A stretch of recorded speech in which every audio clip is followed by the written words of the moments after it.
Good afternoon, I'm Fred Gilman, Dean of the Mellon College of Science, and welcome to the third Bennett-McWilliams Lecture. We're very pleased today to have Neta Bahcall, who's Eugene Higgins Professor of Astrophysics at Princeton, as our speaker. It's in fact particularly nice to have Neta back here again at Carnegie Mellon on another visit. She should really feel quite at home, given that we have 5 members of our faculty who were either postdocs, graduate students, or faculty at Princeton. And some of them, in fact, have been working with Neta on various things over the years. And finally, this year, we've actually made a start the other way in that we sent a very successful postdoc to Princeton. So we hope the exchange will continue and grow.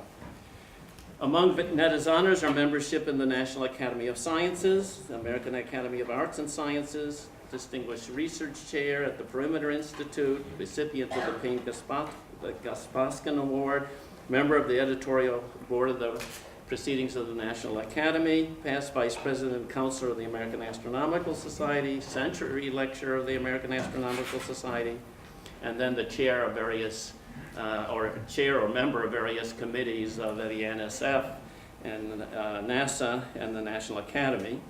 And particularly noteworthy is she was the first head of the science program selection office for the Hubble Space Telescope. Her research interests span much of contemporary cosmology. What's the large-scale structure of the universe? What's dark energy? How did the structure form? How much dark matter exists in our universe, and where does it reside? And working particularly in recent years from large sky surveys, Neta and her colleagues have put powerful constraints on cosmology, and her topic today is, for the third McWilliams Bennett Lecture, more specifically focused on the distribution of dark matter, as she'll speak on lighting up the dark. Where is the dark matter? Neta?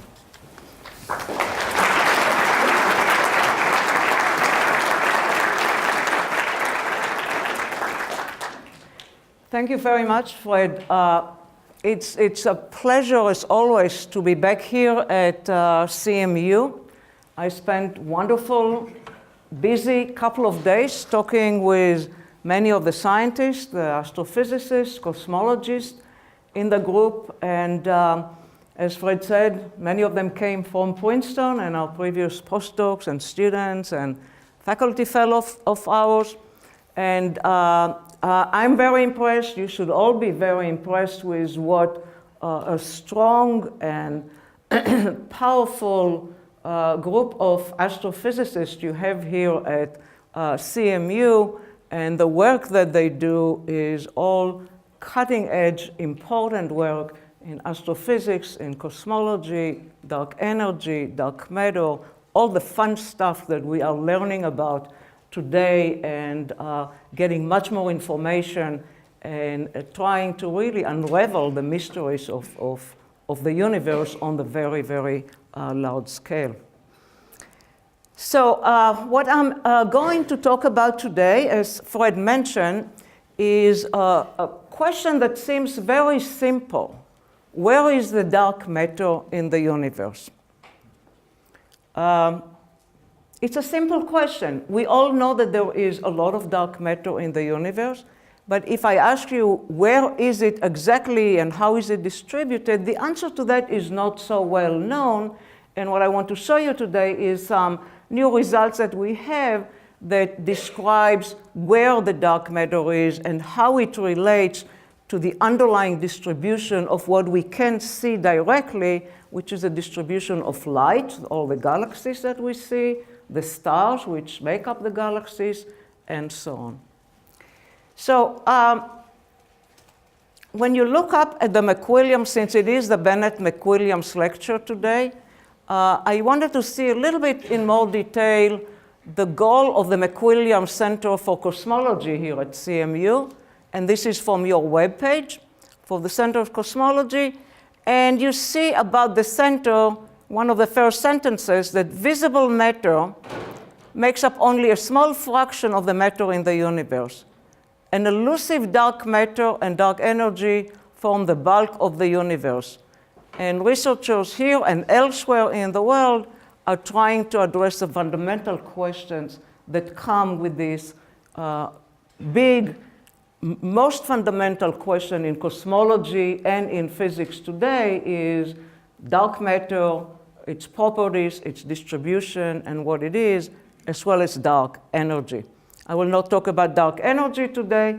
We'll talk about dark matter, but if you have any questions about it, we can discuss it later on. So that's a fundamental question that it's right at the heart of the McWilliams Center. So when we look at the universe with telescopes, we see the distribution of galaxies. This is just one example, the light side of the universe. This is from an infrared survey of galaxies in the universe. This is what the light distribution in the universe approximately looks like. You see distribution of galaxies. That's what you can see with telescopes. We can see other distributions of light. This is from the famous Sloan Digital Sky Survey that many people here are working on. Here are some slices of the distribution of galaxies in the universe. You see filaments and voids and clusters, clustering of galaxies. This is the light. The galaxies are all made up of the stars. The stars shine. They give the light of what we see. Where is the dark matter? How does it relate to what we can see with a telescope? Dark matter, as you know, makes up most of the mass in the universe. We cannot see directly, that's why it's called dark matter. We can only infer it by its gravitational effect on motion, gravitational lensing, and other methods. So we cannot see directly, but we can measure it quite directly from gravitational lensing or other gravitational effect. But the dark matter, we know that there's dark matter on galaxies and in clusters, but how is it distributed? So if I show you how light and dark is distributed on the planet Earth, that's approximately what it looks like. You take an image from a satellite. The dark side is the continents on the planet Earth, and you see the light side. You see here's North America. You see a very bright New York here. You see a tiny little Princeton there. You see Pittsburgh bright here. California bright. Not much here. A little dark here. Very dark here. A lot of light in Europe. Dark, light here in Israel, where I'm from, and so on. So the mass and the light do not follow each other well. So if we only could measure the light on the planet Earth, we would not know about all those other continents or where the dark is distributed. Are we misled like that in astronomy too? And that's what I want to show you today. And what I will show you, I'll give you the punchline, is that for astronomy, for cosmology, for the universe, the answer is not like what we see on planet Earth. That in cosmology, what we see is the light traces very well the mass distribution on the large scale. So what we measure with our telescopes, with the light, with the stars, with the baryons, really tells us, lights up the dark matter everywhere, unlike what we see on the planet Earth.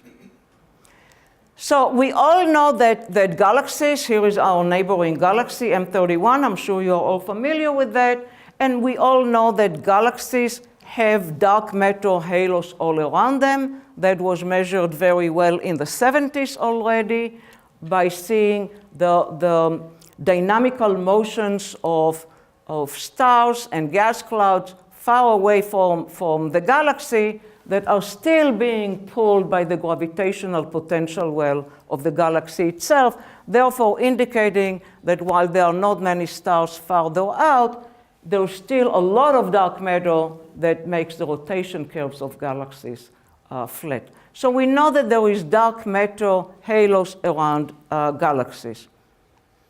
We know that there is dark matter, a lot of dark matter in clusters of galaxies. This is a beautiful, rich cluster of galaxies with many galaxy members.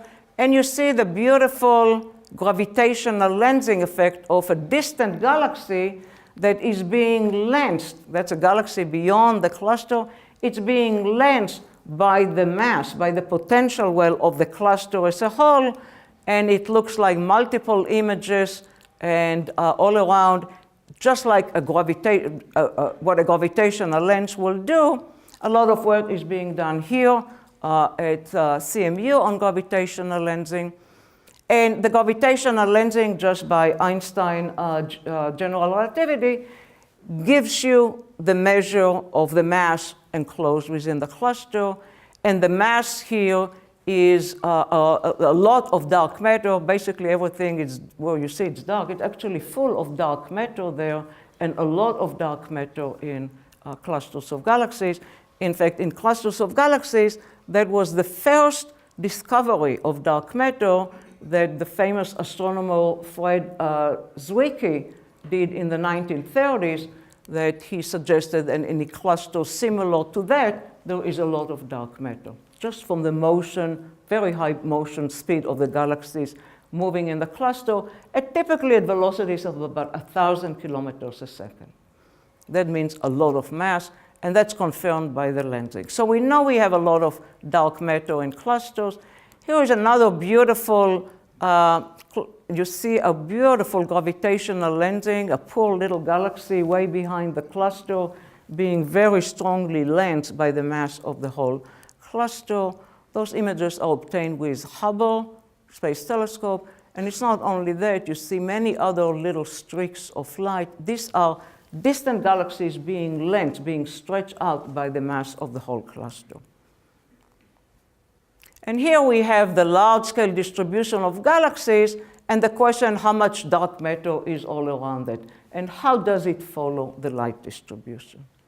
So the classical picture, the classical one way to measure that is to measure the distribution of mass, the distribution of light, and compare the two. Very simple. And we call it the mass to light function. We look at the mass as a function of scale, the light as a function of scale, and we compare the two, we compare the ratio. And that tells us how and where is the mass distributed relative to the light. How does this mass to light ratio depend on scale as you go to larger and larger scale? How does it depend on environment, whether you sit on a single galaxy or in a group or in a cluster or in a big filament or in a void? And we can also use it to weigh the universe, and we used that quite a long time ago to, in fact, measure the mass to light and weigh the universe. How do we use it? We want to know what is the mass density in the universe today. We cannot observe the mass directly, but we can observe the light. We know what the luminosity density of the universe is today because we can see the light, we can integrate it all the way to the faint galaxies. We know how much light per unit volume exists in the universe. If we knew what is a representative value for the universe of mass per unit light, how to convert light to mass, a representative for the mean of the universe on large scale, we just multiply the two and get the mass density of the universe. And for those who don't work in astronomy, an analogy I'll give you that makes it clear, because we'll use that method as we go along, is if you look at the night sky and you see a fleet of planes flying above, and you see the light of the airplanes flickering, that's all you can see. You cannot see the body of the plane because it's dark. It's like dark matter.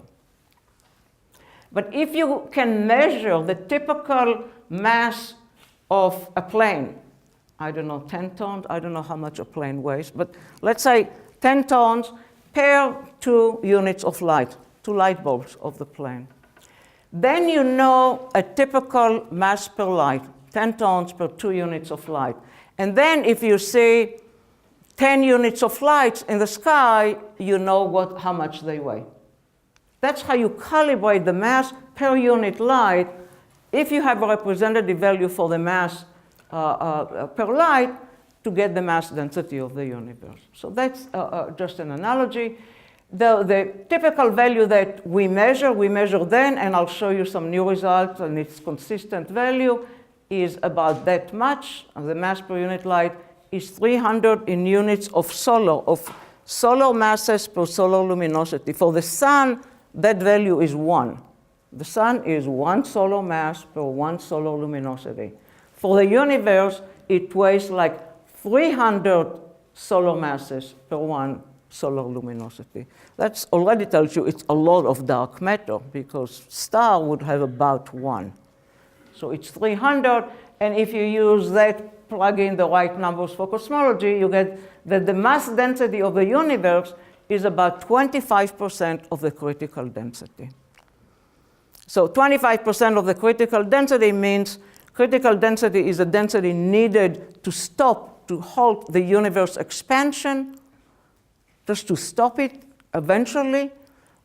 If you have much less of mass density, much less gravity in the universe, means the universe will not stop its expansion. It will expand forever. There is not enough gravity in the universe to turn it back to recollapse or to stop the expansion.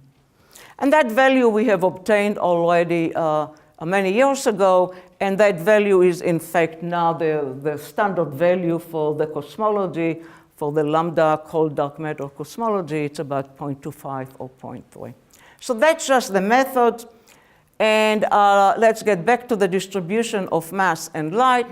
The classical picture started in the 70s, 80s, 90s, and even today, people think about it in that way, is that if you plot the mass to light as a function of scale, so you go from, here is 10 kiloparsecs, and for those of you who don't work in parsec, in those funny units in astronomy, a kiloparsec is about 3 light years.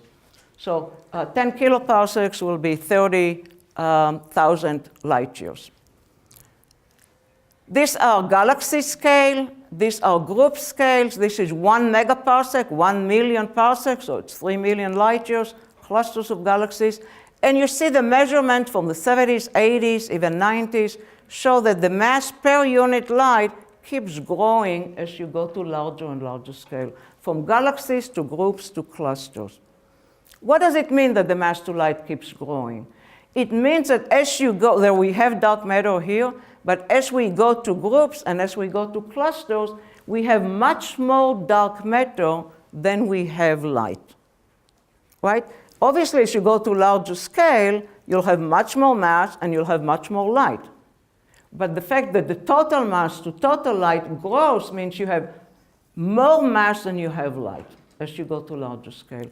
And that all leads to the current notion that clusters of galaxies are much more dominated by dark matter.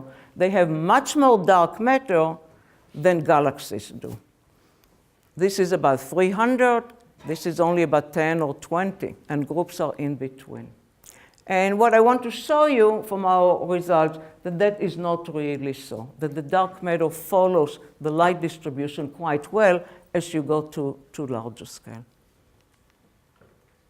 If you have any questions, by the way, as we go along that are relevant to what I'm talking about, feel free to ask just to make sure that everybody understands what we are talking about.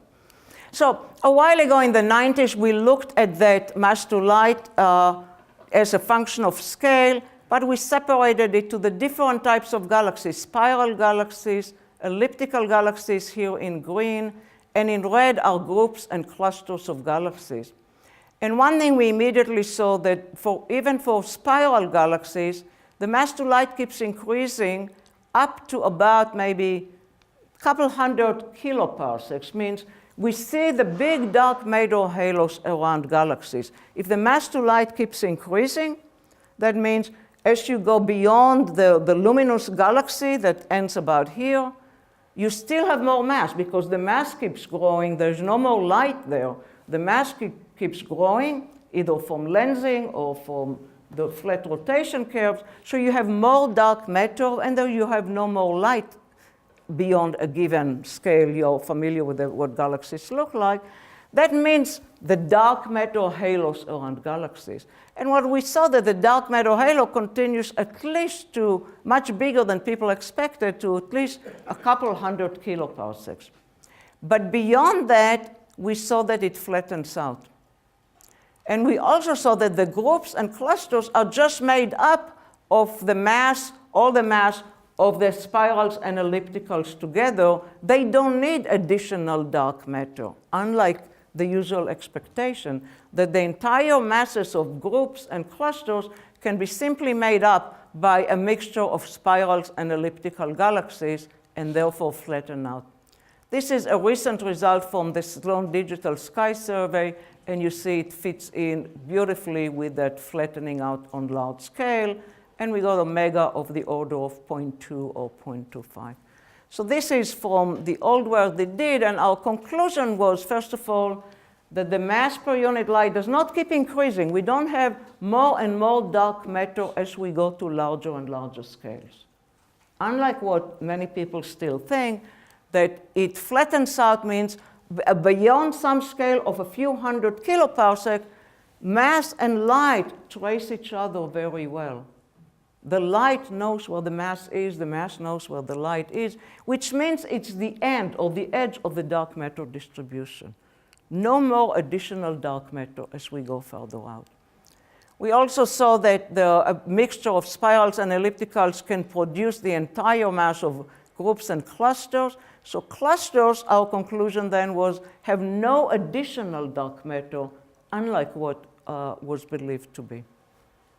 And that most of the dark matter is in very large halos around galaxies that extend all the way to 300 kiloparsecs, which is about at least 10 times as big as the luminous size of the galaxies we see in the picture. So it's really very big. So, if you have a luminous galaxy here, the dark matter may extend the rest of the room.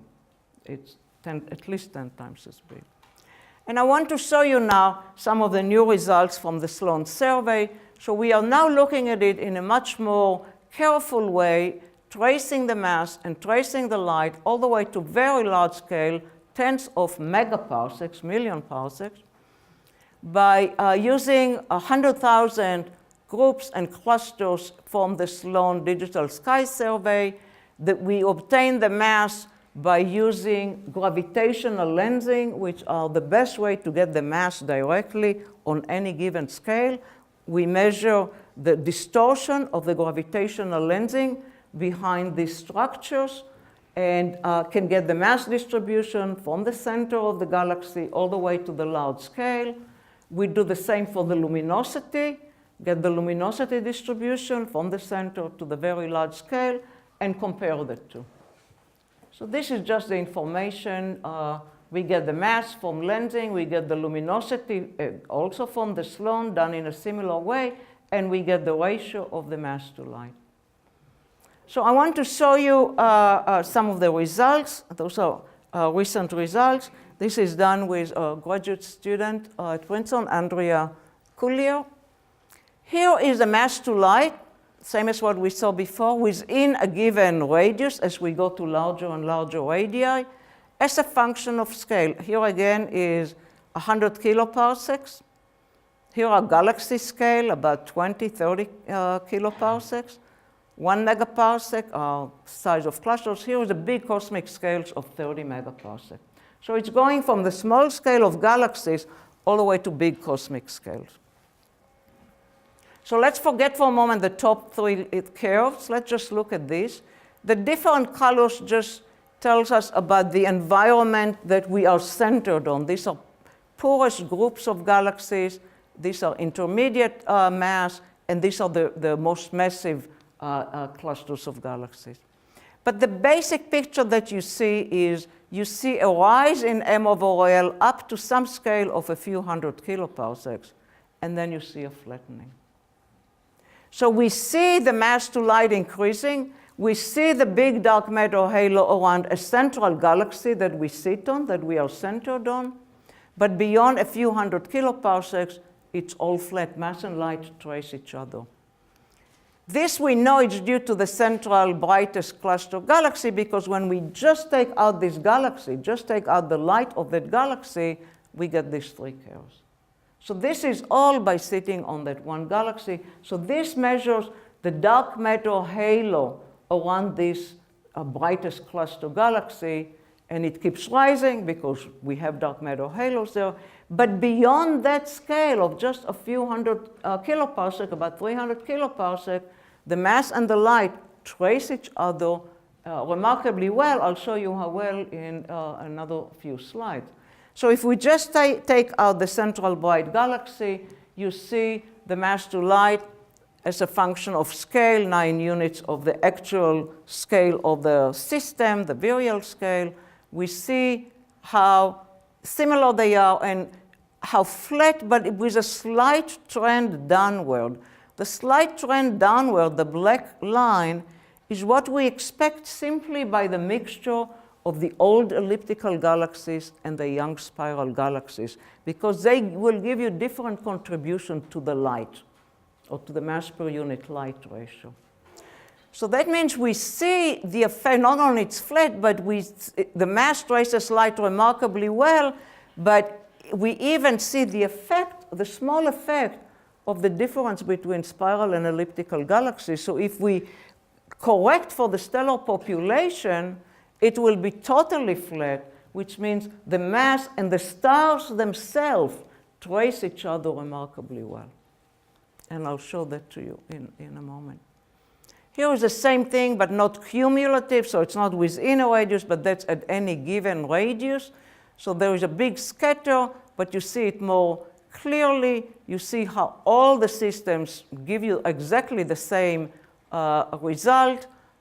So the mass per unit light is the same no matter where you look, with the slight trend of just the stellar population. If we correct for the stellar population, it will be totally flat, and the mass and the stars follow each other, and I'll show it to you in another couple of slides. Another way to look at it is if we just measure from the lensing the profile, density profile of the mass. So this is the mass profile in all these systems. And remember, these are averages of 100,000 systems. So these are really good averages over large volume of space. You see the mass distribution falling down to large scale, the light distribution, and you see how the mass to light ratio remains constant. This is just the number of galaxy distribution, the density of galaxies. So that is presenting it simply in another way. You have a mass profile, you have a light profile, and they trace each other remarkably well. Here is just an image to show you in visual terms how nicely consistent it is with the quantitative result. Here is an image of a big cluster of galaxies. You see the galaxies in the black, and the contours are the mass distribution obtained from lensing. So this is mass distribution obtained from lensing, and you see how beautifully the mass distribution sits right where the light is. You don't see much mass where there is no light at all. It just follows the light in this system, and there are many others like that. As we said before, we can use this mass per unit light to measure the mass density of the whole universe. We just need to reach a representative value for the universe, and then we multiply by the luminosity density that we observe. We know how much it is, and then get the mass density of the universe. And here is the mass to light, and it's representative because it's the same value no matter what scale we look at, no matter what mass we center our system on, smallest group or on richest clusters. Everywhere we look on scales of a few megaparsecs, we find the same value, which means we reach a representative value for the mass per unit light for the universe. And when we use that to get the cosmology, to get the mass density, we get that it's about 26% plus minus 2% of the critical density. Again, it's nicely consistent within 1 or 2 sigmas of the standard cold dark matter model that we know from many other observations, micro background, supernova, and others. Now the question is that we asked ourselves, how much of the mass that we see any place, in groups, in clusters, on large scale, in filaments, how much is contributed just by the galaxy members that make up the cluster?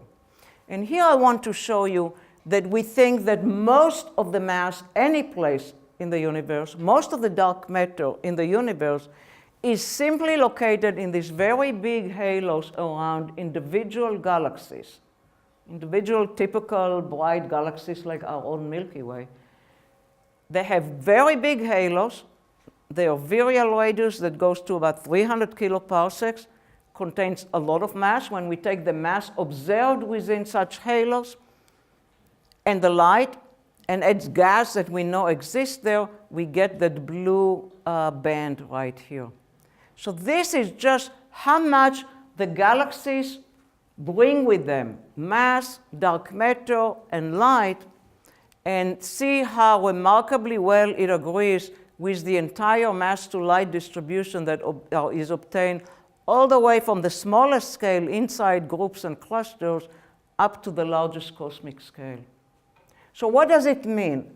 It means that most of the dark matter in the universe is most likely contained in big halos around the individual isolated galaxies, and then they come together to form the groups and the clusters and the filaments and the voids. The voids will have very little galaxies, very little light, and therefore we think very little mass. But they come together to form all those structures that we see on any of these scales.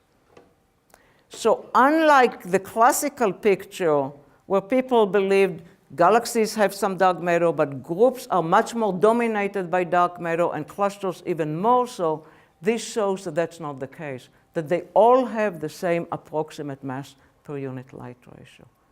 And it's all being built up. The groups and clusters are just made up by the combination of all the mass of all the galaxies. Now, the dark matter or halos inside the groups will be stripped off because of all the dynamical interactions in the dense environment, but the dark matter will still follow the potential well of the entire cluster, and so is the light, and so are the galaxies, and so are the stars. So the picture, a cartoonish picture, where is the dark matter, which is where we started from, is something like that, that you have normal, bright L-star galaxies, you have big dark matter halos, and that's how the galaxies formed from the early universe. The dark matter halo started collapsing by gravity. Then gas flowed into that at what we observe the cosmic baryon fraction. Some of the gas, a small fraction, cooled enough to form stars. The stars fell into the center because of dissipation. They fell into the center. This is the bright light of the stars that we see in galaxies, the luminous galaxies, surrounded by dark matter. And the stars or the light is only 1 or 2% out of the total mass of the galaxies. And when you get groups and clusters, you just combine many galaxies like that with their dark matter halo, and you get the entire mass per unit light that we observe on all scales and in all environments. Here is an illustration of one very recent and beautiful mass versus light obtained from the Hubble Space Telescope lensing cluster. It's very new, very nice observations. You see the underlying cluster, all the many very rich cluster, all the yellow dots are galaxies. The contours are the mass obtained from lensing using the most sophisticated Hubble Space Telescope that can measure lensing very, very accurately, very nicely. And you see how beautifully the mass follows the light and the galaxies in the cluster. You even see the small galaxies around and the big galaxies in the center, and you see how remarkably well the mass and the light trace each other. Here they decomposed it to two components. One is a smooth cluster component Again, see how beautifully it traces the light distribution, plus the individual galaxies that still have some mass and a little bit of their halos attached to it, not much, but still a little attached to it. And those are the two components that made up the total mass distribution. And that's all from the lensing observations of Hubble. We can now see how the mass, total mass or dark matter follows light. How does it follow the stars? Remember I mentioned we see that it follows light, but we see the slight trend of the stellar population, old stars versus young stars. So we can obtain that suggests that the mass follows stars very well because we see the stellar population. So we just divide the mass to light by the fixed values for the stellar mass to light for spirals and ellipticals, and we get the stellar mass fraction, which is how does the total mass, or how do the mass in stars follow the total mass? Here it is. Here is the fraction of mass that is in stars at any given place, in galaxies, in groups, in clusters, in large-scale structure, going all the way to the cosmic scales of 30 megaparsec. So the mass in stars divided by the total mass, which includes all the dark matter, and you see it's flat everywhere at about 1%. So the mass in stars, our universe succeeded in forming stars that their total mass in stars relative to the total mass of dark matter and everything else is only 1%. So the stars are only 1% of all the mass in the universe. And this 1% follows the total mass remarkably well. And that sounds a little strange. Why would it do that? How does, the 1% know to follow all the dark matter so well? It's like the tail wagging the dog. You have 1%, and it traces the mass entirely well on all scales other than the central parts of like 300 kiloparsecs on large scale. And the reason for that, we think, is, and I'll come to that in a moment, but maybe let me just summarize what we have done so far, and then I'll come to what we think the reason is. So lighting up the dark, what we found is that mass follows light, unlike previous expectations, on all scales above about 300 kiloparsecs. So beyond the galactic scale, mass and light trace each other. Means it's the end of the dark matter increasing with scale. And it's similar in all environments and on all scales above this 300 kiloparsec, above the size of a single galaxy. We see the stellar population effect, and that means that when we correct for that, we get a totally constant stellar mass. The mass follows the stellar mass very well, with the total stellar mass only about 1% of the total mass. And we also showed that most of the dark matter we think is located in big halos, and all structures we see later, groups, clusters, filaments, voids, are just made up of the combination of all of these galaxies, to a first approximation. And for cosmology, we showed that we can use all of that to get a mass density of about 0.26 of the critical density. So again, here's a picture of a spiral galaxy in a very big halo with a given mass to light ratio that we measure, an elliptical galaxy, and they combine together wherever they go, even though the halos may be stripped off them in dense environment, but they still are there in the potential well of the system. Here are some more images. Many of you heard of the famous bullet cluster. These are two clusters that are collided and move through each other.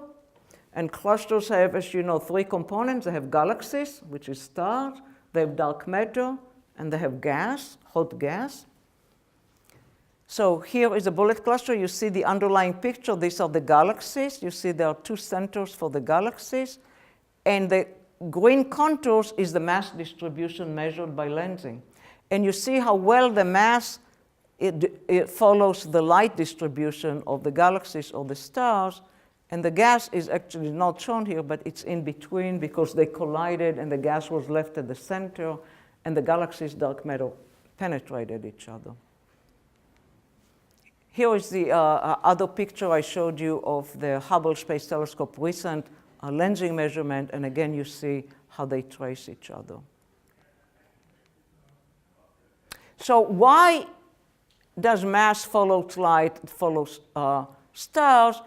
And how does it know? How does the 1% or 2% of mass, which is stars or light that comes from stars, how do they know where 100 times small dark matter is? Just follows it everywhere. So what we think is happening, and I'll show you the result in a moment. We know already that most of the dark matter is in the galactic halo. So we have these big halos. We think not only we have the dark matter, but we have all the gas and stars. We know originally when these dark matter halos formed in the very early universe, those were the tiny fluctuations that existed in the early universe that formed these dark matter halos. Then, in addition to dark matter, we have baryons. Baryons means gas and stars today. Originally, it was just gas. So the gas, all the baryons, and we measure the amount of baryon, the baryon, cosmic baryon fraction is about 16%, means 16% of all the mass in the universe is baryonic.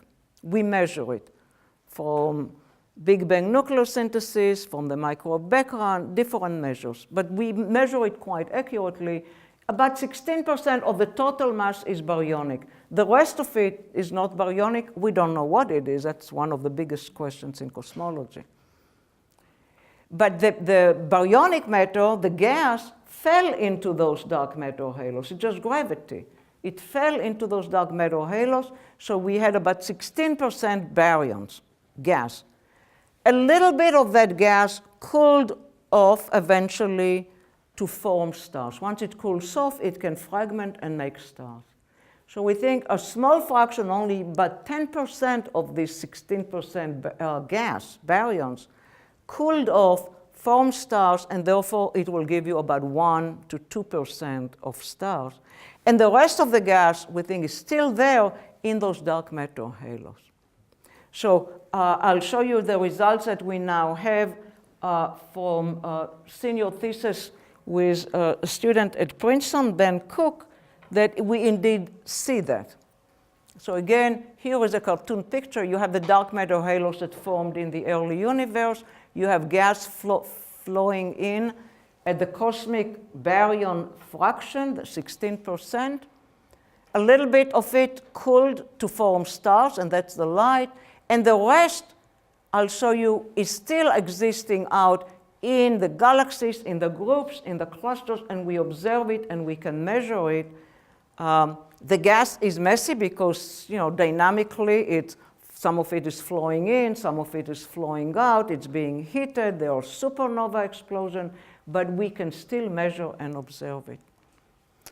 And here is, I want to show you some very nice results from, again, Hubble observations of view galaxies. This is what believed galaxies used to be, just the luminous plus dark matter halos.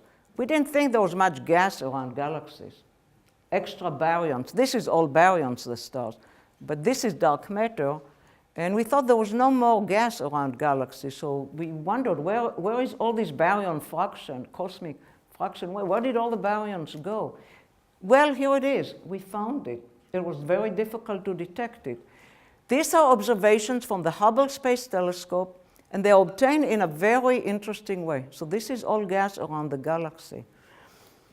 They look at foreground galaxies, and they look at background quasars that are like flashlights shining their light in the line of sight of the galaxy, going up to 100 kiloparsec away, 200, 300 kiloparsec away.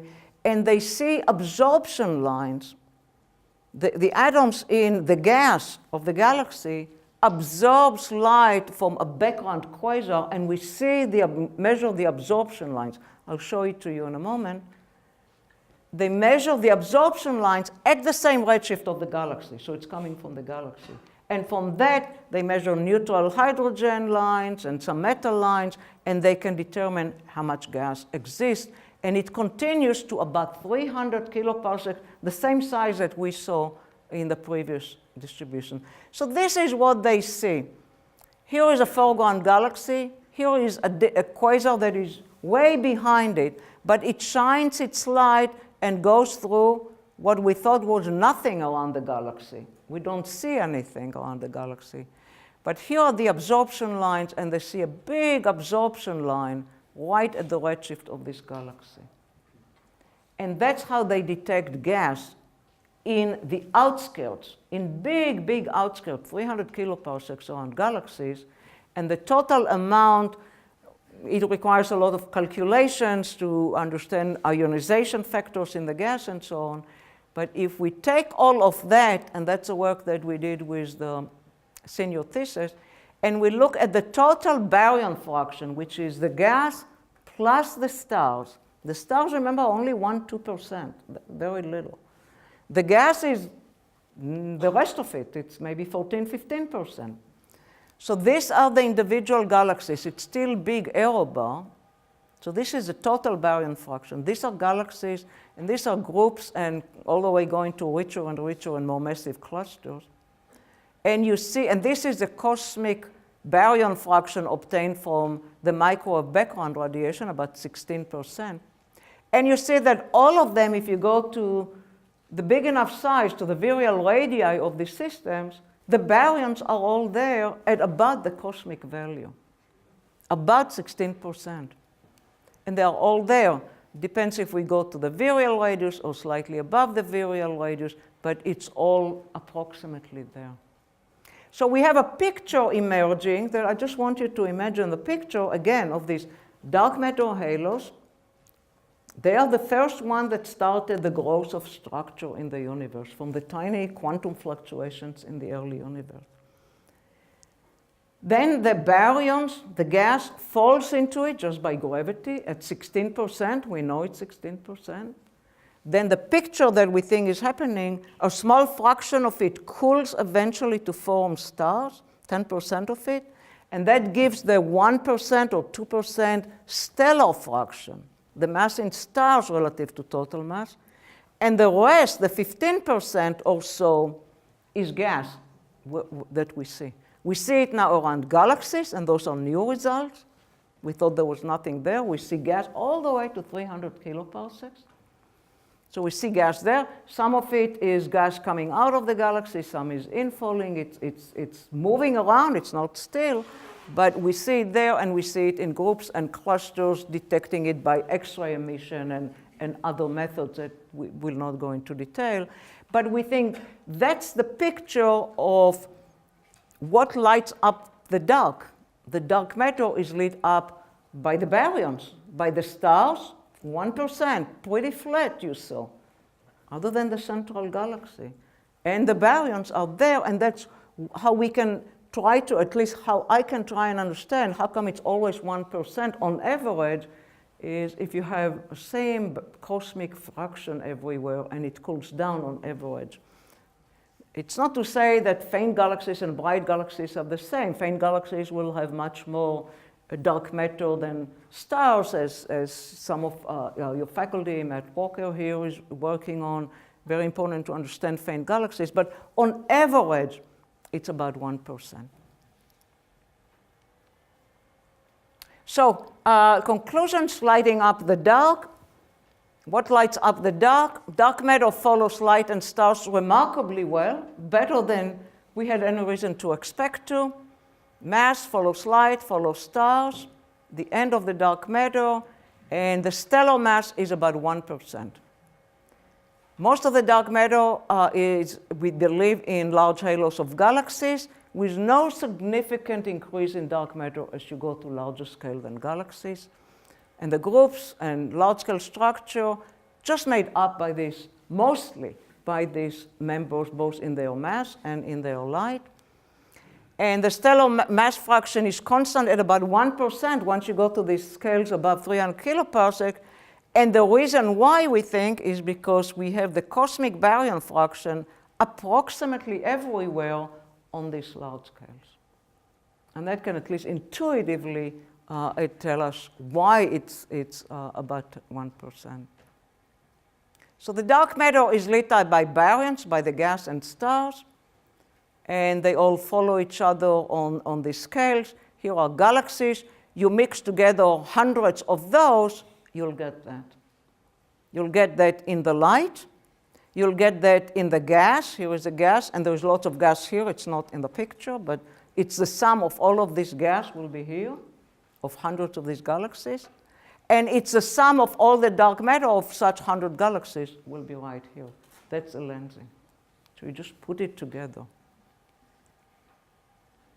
So universe does not look at all like mass and light on the planet Earth.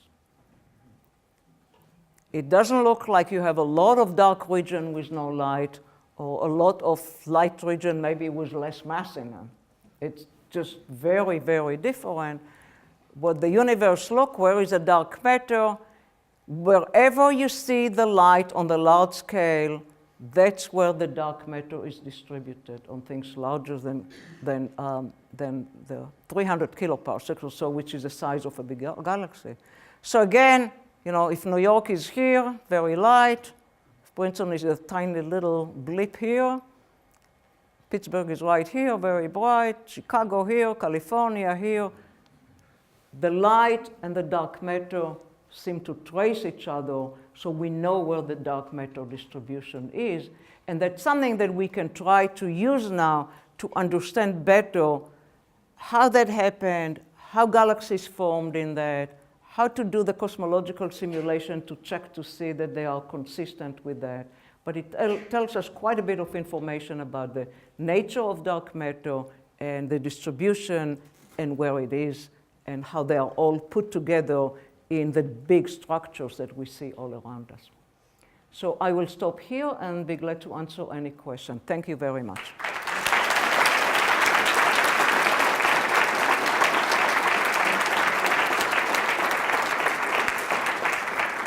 So time for maybe a few questions and then to the reception. So, Sure. Questions? Questions?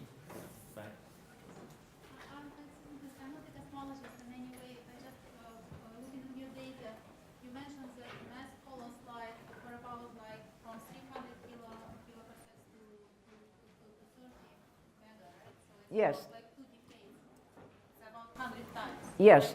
Is there any hope, because it's a really cosmological scales, very large scales, is there any hope to increase the dynamic range, make it not 100 times, but maybe, more? Yeah, one can continue further. It becomes a little harder because the signal becomes weaker as you go to scale, but once you see it's pretty flat, it's very hard to imagine what causes dark matter to all of a sudden start clumping again. Dark matter just does gravity.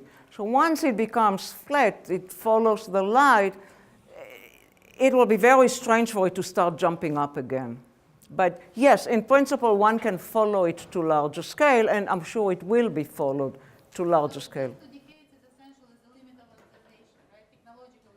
That's how far we have been observing with the lensing so far, but yes, we can certainly go to much larger scale. I would not expect it to change because there's nothing about gravity that would all of a sudden make it jump up higher. And But the lower limit, if it's 300 kilo.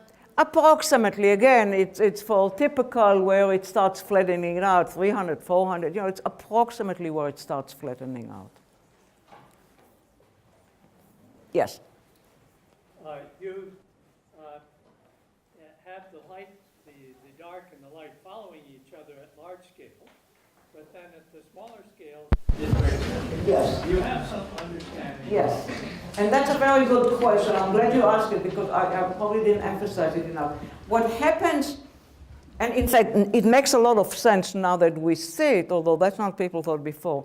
On small scales of galaxies, you start with a dark matter halo, and the dark matter just stays, it grows, but it doesn't dissipate.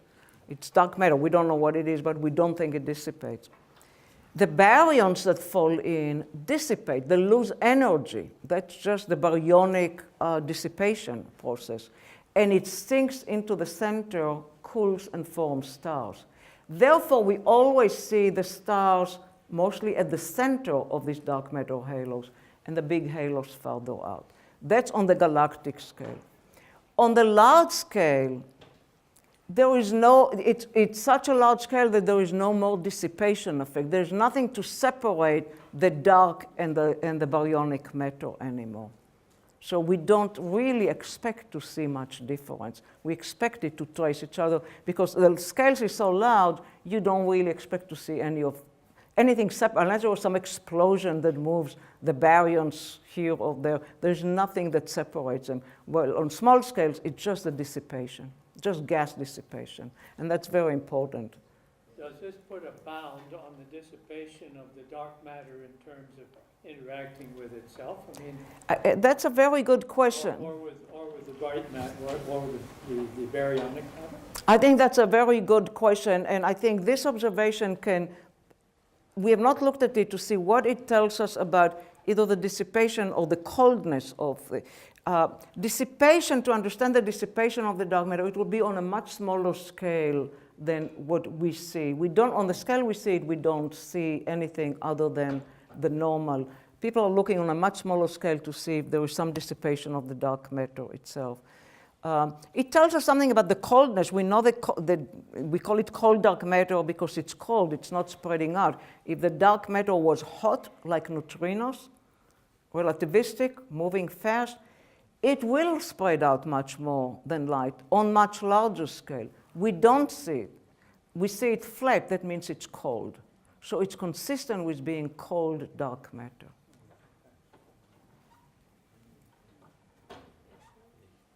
One more question? Yes? Sorry, just out of curiosity, should we expect to see dark matter close to our galaxy as we get close to the limits of our galaxy, such as with the probes Voyager? Well, as far as we believe, there should be dark matter there, unless we don't understand Newton's law or general relativity, which is assumed in everything that I said. So assuming general relativity is correct and no corrections are needed, then yes, there is dark matter, and a probe can try to look for it, and it'll be wonderful if they can detect it finally. But as you know, there are many experiments to try and detect the dark matter. It's a big, big question. What are those dark matter particles? We think it's some new particles that have not yet been detected. So there are direct detections, many underground in mines, experiments to detect it. Nobody has detected it as yet. The limits are getting better and better, and we hope it will be detected. We hope it will be detected soon.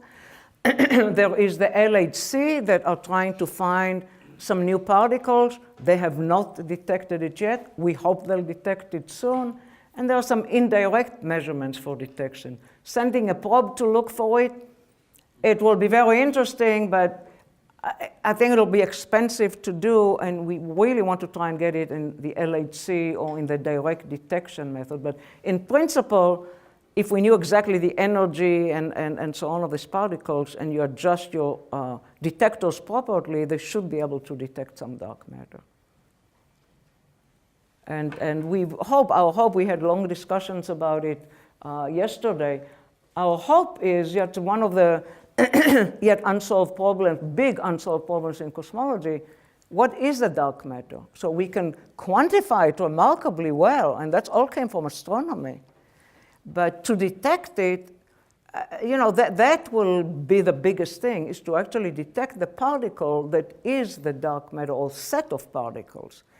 And we hope very much. It's been many years, a few decades, that people are trying to detect it, unfortunately without success yet, and we very much hope that it will be detected, because otherwise it's not very satisfying that most of the matter is dark matter, and we cannot even find, we have dark matter here in the room now. And, we don't feel it, we don't see it, we cannot catch it.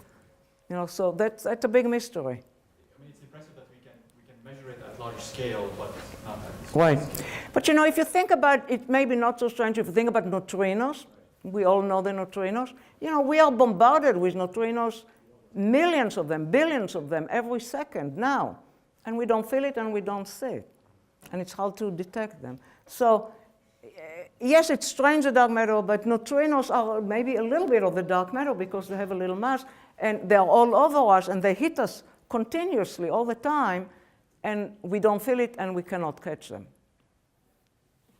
Okay, with that, thank Neta again. All right. And